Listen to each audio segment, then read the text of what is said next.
好，大家好。它那个海苔、海带、咖啡、鸟叫声都没有关系，对不对？有关系。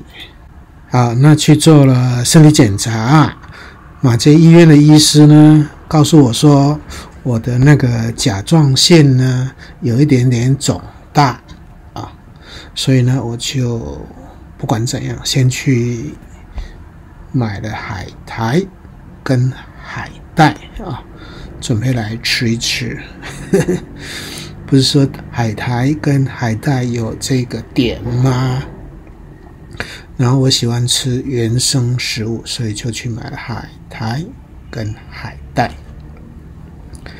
结果呢，我买了300多块台币，刚好呢碰到超商，他们有赠送咖啡的活动啊，所以呢，他们就送我了一杯热咖啡，非常感谢，所以我就带着这个热咖啡呢，到他们的学校的后门去品尝，并且享受这个鸟的叫声。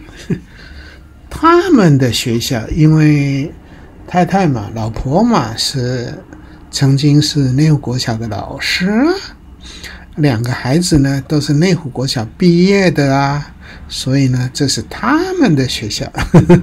所以我就带着这个热咖啡到这个地方来享受了。好棒。然后一边喝咖啡啊，一边听鸟的叫声啊，很棒啊。然后呢我就请人家帮我拍照。